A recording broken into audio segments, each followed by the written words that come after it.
California retail head slams Proposition 47 for rise in thefts after Target store locks down entire inventory. I've podcasted on that one. So that's the one where you got the TikTok video where like every single item is behind lock and key and glass doors. Everything in the entire Target in San Francisco is behind lock and key. It's wild. So this has been ongoing. This is, this is just enjoy the decline with retail, because we got the retail apocalypse, and then you've got shoplifting. And in California, you got that Proposition 47. Let's get into it. Let's talk about it. Here we go. So a California business leader blamed the staggering rise in store thefts and attacks on retail employees on the state's soft on crime Proposition 47 policy. Proposition 47, that's the one where if you steal underneath the threshold of $950, it's all good. You might get a misdemeanor. Probably not even going to prosecute you. It used to be $450, but inflation, build back better. No. Now this proposition's been in place for a while, and a lot of people are pointing to it. Hey, that whole fentanyl issue problem we've got where people are just, needing their fixes on the daily multiple times, and they're just going into their local Target store and stealing from it. Well, a lot of that has to do with Proposition 47, which allows that to happen without any repercussions to these people doing the whole rinse, repeat, steal, sell the goods, rinse, repeat, just keep on going. That's literally what is keeping a lot of this illegal economy kind of rolling forward. So this retail head is saying, hey, Proposition 47, you gotta do something. So Rachel Michelin, president of the California Retailers Association, told the Post brazen thefts, which have caused one Target location to lock down its entire inventory, have soared over the Safe Neighborhoods and Schools Act.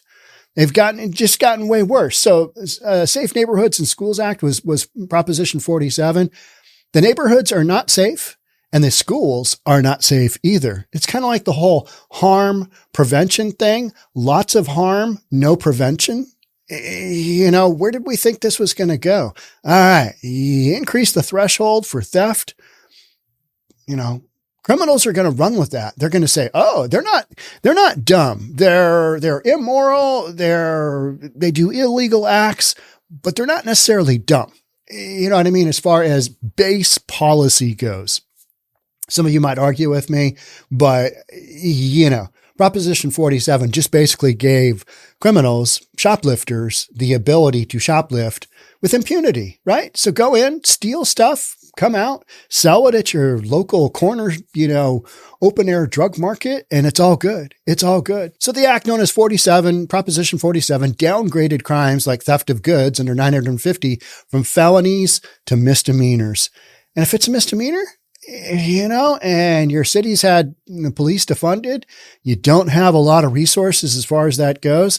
Getting cops out to come and, do your shoplifting, call, it's just not a high priority when you've got any other kind of calls going on.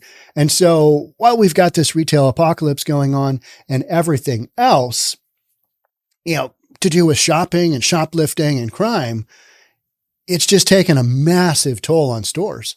Because not only do you have the online component of people got used to shopping on Amazon during the pandemic, now you've got, especially in San Francisco, you've got people that have left the downtown core because their companies are no longer residing businesses in those big downtown high rises. So you've got a lot of people that have left. So you don't have the foot traffic going around. And now the foot traffic you do have is taking advantage of the 5-finger discount because Proposition 47 basically said, hey, come on in, steal from us. It's all good. But don't worry. We're going to have safe neighborhoods and safe schools. That didn't work out. Kind of like the whole defunding of the police thing, right? So many have criticized the policy as a free pass for shoplifters to keep stealing while barely getting a slap on the wrist as punishment. That's exactly what's happening. It's exactly what's happening. So we've got a lot of stuff going on here in the state of Washington as far as laws on shoplifting, assault, a ban on assault rifles. You got all kinds of stuff going on. And here in California, same thing. You've got a bunch of stuff, legislation that's happened that basically just protects the criminals. And Proposition 47 is probably your best example of what not to do if you want to have businesses stay within your community. But, a lot of people in the areas, like in a state like California, they voted this stuff in. Now you get to deal with it. And that oftentimes means your stores are leaving. I've been focusing a lot on San Francisco because they have had a plethora. How about that word? Plethora. They have had a plethora of businesses leaving the downtown core in droves. Because not only do you not have enough people working down there for the foot traffic, you've got so many crazy people out on the streets that, like Whole Foods shuts down after a year, Target locking everything up. You've got some extreme examples of retail industry trying to hold things together, trying to keep that pin in the grenade still stuck in there while, looking around going, well, we're about to blow anyway. Maybe I just pull the pin and we, poof. The problem now is that people who are drug addicted, who have mental health issues, they candidly will go into stores and they will steal, Michelin said. All right. So you got a retail association, president of the California Retail Association, basically calling it the way that it is. And, you can't really see it any other way. You had legislation that was supposed to help, these criminals somehow. And it's another backwards piece of policy that didn't do what it was supposed to do. It had the opposite effect. And if you kind of looked at that policy, you'd say, hey, whoever wrote this, they just kind of want things to go south. They want stores to close up. They want shoplifters to proliferate, right? I mean, what else can you see from this type of policy? It's not going in the right direction. They will sell those items out on the street. They will then make money. Then they continue their habit or continue a destructive lifestyle. I couldn't agree anymore. Yesterday, I met with Jonathan Cho and kind of the managing director, if I get that right, of the Discovery Institute, who Jonathan Cho now works. If you haven't followed Jonathan Cho, if you like my channel, you'll love some of Jonathan Cho. He was a reporter with Como here local in Seattle, and now he is a senior fellow with the Discovery Institute. I met with both of those guys, a real estate agent, and then also a longtime friend of mine, Peter, who manages mortgage companies. And I've kind of known him through the mortgage industry. So I met with this group yesterday. It was kind of one of these mastermind sessions of, seeing how different industries are post-pandemic are handling things. So we had, real estate broking. You got me with 3 companies, and then you got Discovery Institute guy, and you got Jonathan Cho. And it was really interesting to hear some of their, what they've got going on. The real estate broker, she talked pretty openly about, I'm not going shopping at night because you got a bunch of weirdos running around in Seattle. And I was like, okay, or I'm not taking my kids. Yep, that makes sense. Jonathan Cho, he actually yesterday had to leave our meeting, which was on a boat, pretty cool boat. And he left the meeting because Fox wanted to do an interview on him because he had been chased down the street with a dude with a knife threatening to stab him, and just called him a bunch of horrific names. So Jonathan had to leave our meeting, which was pretty informal. A bunch of people kind of sitting around going, here's what's going on with my business. It was really informative. Jonathan had to leave to go to the Fox studio, we were in Bellevue.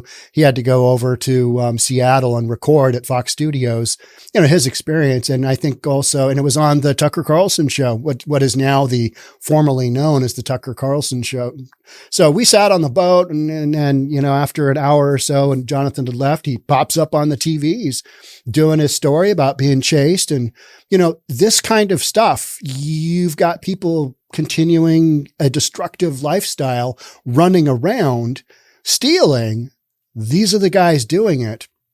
And so, it's kind of rinse, repeat. And Jonathan covers that on a street level that is at times somewhat scary because he's, filming and running backwards, trying not to be chased and get caught. And, these people, he's been chased with What'd we have? We had a hatchet, a 15-year-old homeless kid on drugs chasing him with a hatchet. We had another person with a baseball bat chasing Jonathan. Then we had most recently that he was on Fox for the Tucker Carlson show, a guy chasing him with a knife. I mean, welcome to Seattle. Hey, let's go shopping. Let's go shopping. You know, so this kind of stuff you might say, well, Sean, you're overblowing this. No, I'm not. I'm not. And if you want to watch, you know, Jonathan shows his feed on Twitter, follow him on Twitter, because that's where the good stuff is. He literally will go up to people and ask people, hey, how much for this? And I was going to tell him last night, hey, how about that guy that was trying to sell the AOL free discs? Do you remember those? You'd get a CD. I think initially you got like a floppy, but then towards the end, AOL, America Online, was handing out those free floppies or free CDs so that you could load up the guts of your online account so you could get that beep, beep, beep, you know, that multiple sound when your phone connection is trying to go through the modem before we had high speed internet. But yeah, he asked the guy selling all this stuff on the street corner in Seattle on the Blade, hey, how much for this? The guy's like $5. And he goes, Jonathan said, yeah, you know, they used to give those away for free. You know, it's one of those things where you got guys selling drugs, you got guys selling illegal, you know, stuff. They're going to steal whatever they can and try and sell it. So somebody stole some AOL discs and was trying to sell them for just give me $5. You know, you get a couple of pills out of that, right? Yeah. So these repeated offenders have plagued California retail chains in recent years, leading to a shoplifting crisis that caused a Target in San Francisco's Folsom Street to put all of its cosmetic and toiletry products under lock and key. It looked like a lot more than that to me. It looked like the entire store was under lock and key. Yeah, National Retail Federation's 2022 Retail Security Survey ranks San Francisco/Oakland as the second most hard-hit metropolitan area by theft in 2020 and 2021, behind only Los Angeles. Yeah. So here's a photo of, here's you're walking through your friendly Target. I need to get some shampoo. I need to get some toothpaste. I need to get a razor up over here. I guess we got to call the guy over here, the girl over here, to help me get my stuff off the shelves of Target because no can do. And it's just an indication of the extremes that stores are having to go to prevent shoplifting because of things, and particularly in California, Proposition 47. So you got this whole chain of things happening. And you know what? They're either going to raise your prices or they're going to close the stores down. And oftentimes you will see in the media some type of action like this where they are doing kind of a last ditch effort within a store that's had known shoplifting problems to see if that will work, see if they can get their numbers up. And then, shortly after that, store closed. And then I podcast it and then you watch it. I mean, that's just kind of what we're doing, right? I mean, it's sad. That's the Retail Federation woman there. So it's sad, but this is what Californians voted in. Maybe not you, because you're reasonable. If you're sitting in California watching this, you were like, Proposition 47, that's a terrible idea. Agreed. I agree with you. It's just makes no, yeah. Yeah. Michelin said she has received calls from members in Oakland suffering because of these repeat offenders, claiming the issue shows the consequences of Proposition 47. It's supposed to have all these pie in the sky hopes of, well, we don't really want to impact long-term the lives of those stealing. Therefore, we're going to do this. And we're going to have some more diversion programs for these folks. And the criminals, the shoplifters, organized retail theft, they took that information and went, all right, sky's the limit. Let's go. It's shoplifting season. How many days do we have before Christmas? Don't care, because it's shoplifting 24/7, 365. Let's go. That's literally what happened. And now we're talking about it. So that's where there is a flaw in Proposition 47, because Proposition 47 was promised to say, oh, we're going to have safe schools and communities, she said. And then she goes on to say, well, we don't. Yeah. Oh, hey, there's that. It's kind of like that Build Back Better. Did that happen? Or, Yeah, I'm not sure. I'm going to, have to do some research and get back to you on that, but it doesn't feel like it. It was kind of like, Karine Jean-Pierre telling the whole world that, hey, the economy wasn't doing anything before President Biden took office. And I'm like, no, actually it was doing really pretty well. What was inflation before Biden took office? 1.8%. What is it now? Close to double digits, 7, 8, 9, somewhere in that range.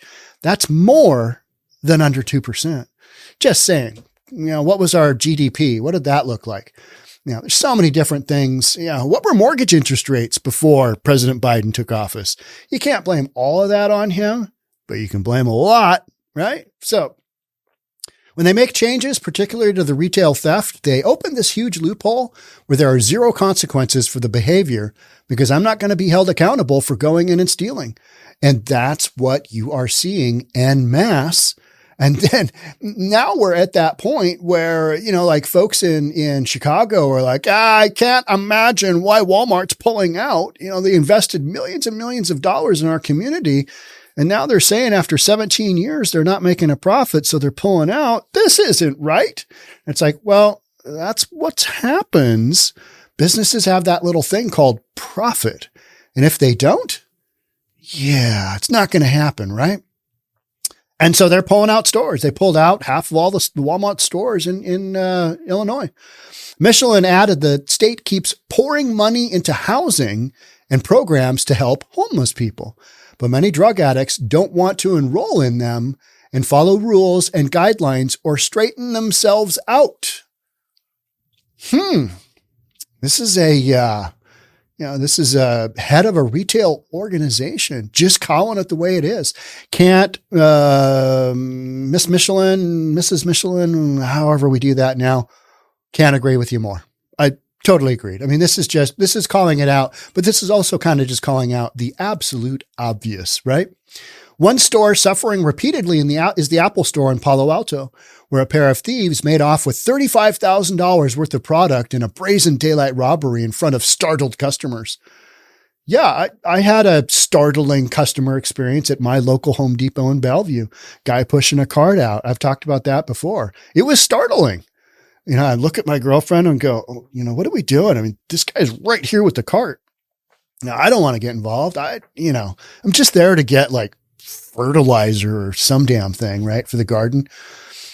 Yeah, I'm planting a lot of stuff. We'll see if it pays off. It won't. I mean, the amount of money you spend on gardening relative to the vegetables you get that you could buy at Trader Joe's that are probably better.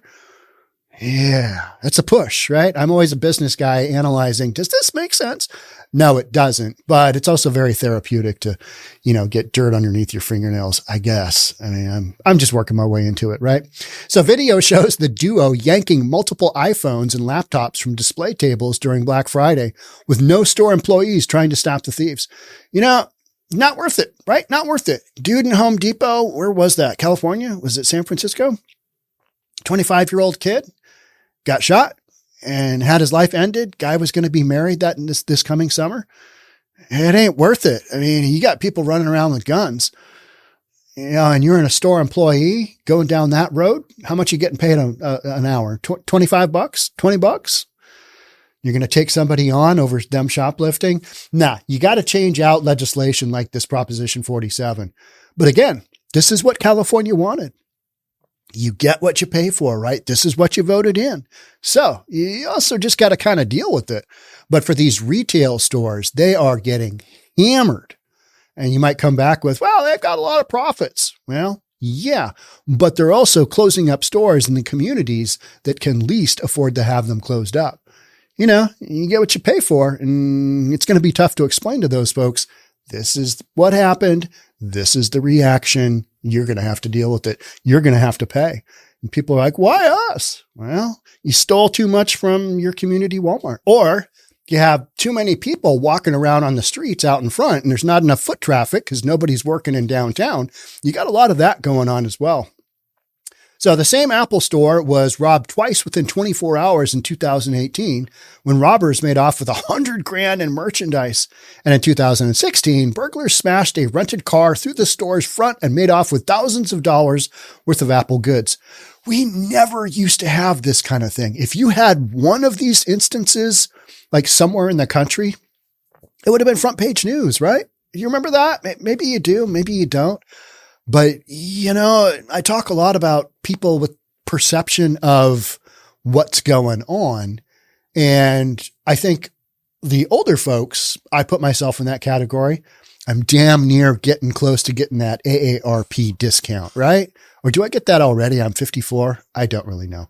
I never even think about that. I never think of, hey, can I get the senior discount? I always think of, well, I think I get Social Security at like 62, but if I wait longer, I get more, something like that. I don't really know. I've never counted on Social Security to be in my planning because it just seems like, well, that could be taken away in a heartbeat. I'm not going to really, run out of money. Been told that, Social Security has been going to run out, and I'm self-employed. So I don't have, that consistent 401k. I do, but I got to put it in there. I'm my own employer, right? So always got that going on. So if something's a sure thing, you go with it. If you're self-employed, you don't. Social Security, not a guaranteed thing. If it's there, great. Hey, option, sweet. I can buy some more ridiculous stuff in my old age that I don't need, right? So Michelin said, even when retail employees try to stand up to thieves, the outcome can be deadly. In one Home Depot, a security guard was shot and lost their life. That was horrible. Police said the guard, Blake Mops, attempted to stop alleged shoplifter Benicia Knaps last week. After a struggle ensued, he chased her to the store's loading dock where she shot and ended his life. Knaps then ran out when her boyfriend, David Gullery, was waiting for her with her 2-year-old toddler. Correct. Toddler. They had a 2-year-old out in the getaway car with the baby daddy. Those are some solid folks, right? So here's the security guard. He's going to get married to his fiance. I mean, that's just horrible, terrible. Here's our criminals. This guy kind of looks like Kanye West, doesn't he? Yeah, he kind of does. All right. So they're going to do a little bit of time, probably a little bit. Yeah. Murder, getaway, accessory to murder. Knaps was notably a security guard with priors for theft. This is the person that committed the crime. And she was placed on a mental hold after choking herself with a seatbelt in the back of the Alameda Sheriff's Department police cruiser until she lost consciousness. What is wrong with people? What is wrong with these people? I mean, they just have zero regard for their own human life, for other people's lives. They're just bad people. Throw them in jail. Bad people. Throw them in jail. With the continuing trend in thefts and repeat offenders, Michelin said lawmakers are failing to protect law-abiding California residents. Well, I think that's a relative understatement. I think that is going on in massive droves. And why I'm covering this topic fairly continuously is because this is part of the evolutionary process of what happens in a capitalist-based society when you don't protect the citizens, you don't protect the stores, you don't protect the store shoppers, you don't protect anybody within this food chain, but instead you give all this protection to the shoplifters and organized retail theft. So now you're going to start to hear more about, well, we're going to do this law, we're going to do that law, and that's what we're covering. And California is it's the poster child for what not to do on the state level as far as the proposition goes that will impact, your future shoplifting rates. So Californians are going to continue to suffer. And what I'm afraid of is that if you're going to try to continue to see armed guards in front of our stores, which nobody wants, I think that has become a normal reality. And one of the things I was going to say earlier was, I've got kids, 30-year-old, my 27-year-old is no longer with us. I pick up his ashes today. That's a little bonus. That's a little something to do on a Wednesday, right? Horrible. I hope none of you have to deal with that, but I know some of you have. And, you're going to have to deal with it, moving forward. But one of the discussions with Jonathan Cho and crew yesterday was that the younger generation, and even a text with my brother who lives down in Dallas, outside of Dallas, was, the younger generation sees all this stuff going on, armed guards at your stores, all your stuff locked up. They see that and they don't have any real sense of, in the past, they don't have any real sense of history because they don't have the life experience. They just haven't been alive that long to know that it's not normal to have an armed guard inside of your Nike store. It's not normal to have 3 of those guys because there's so much shoplifting going on. That's not normal. It's not normal, to have people driving cars into the front doors of stores, like we just heard about on the Apple store. That's not normal.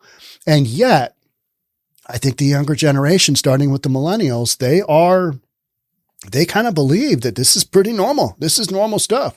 What's the big deal? Somebody drove a truck through the front door of the dispensary and, hauled out the ATM machine and hauled out a bunch of weed. That's normal.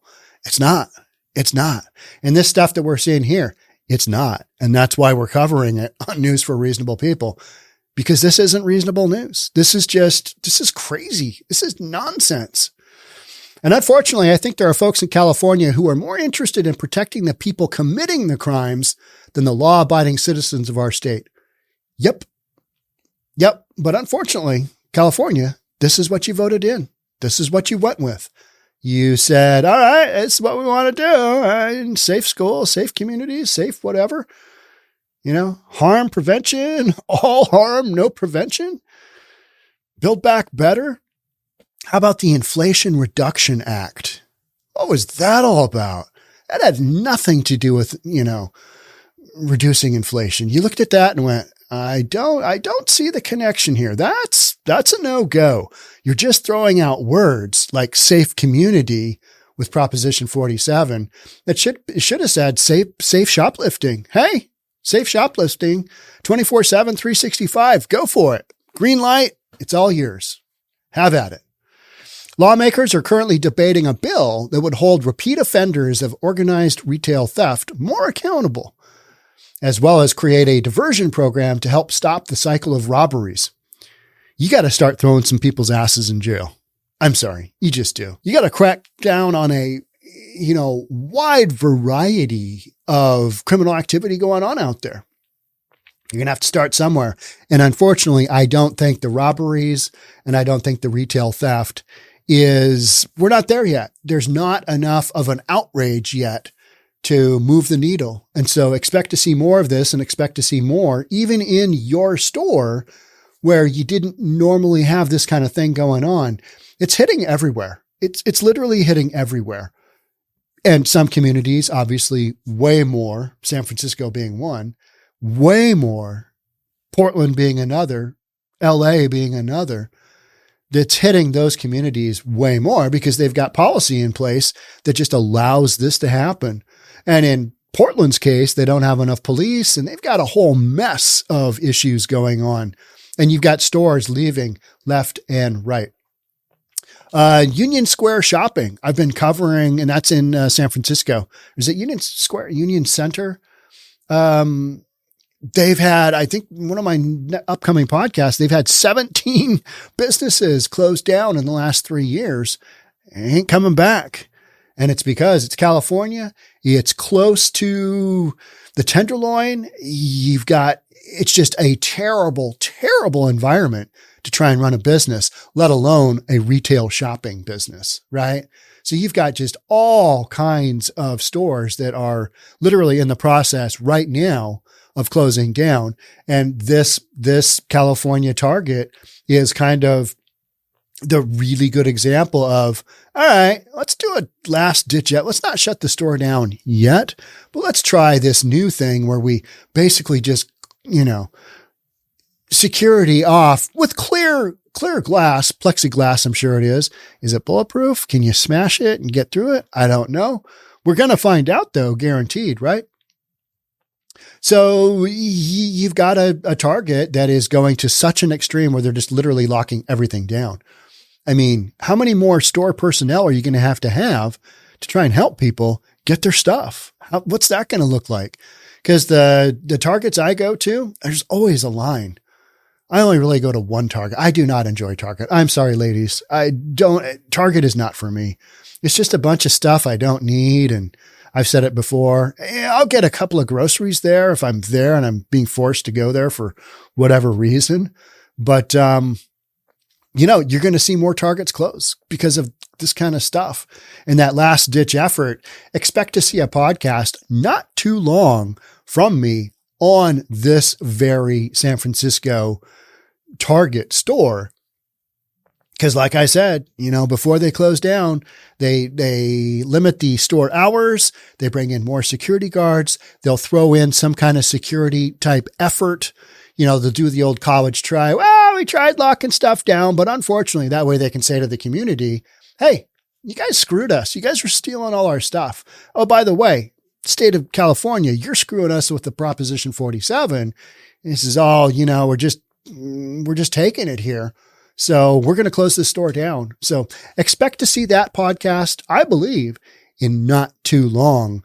And I've got a whole bunch more stores that are closing specifically in these areas that are being highly impacted by shoplifting, organized retail theft, the whole fentanyl deal. It's kind of all working together to create a situation where it's not viable to run these stores. It's not economically viable. And from a safety standpoint, it is not viable to keep these stores open. So yeah, we're going to keep talking about it. But until then, make sure you subscribe, hit that notification bell, share the content with friends, family, whomever that you think might enjoy it. I appreciate it. I will see you on the next one. Bye for now.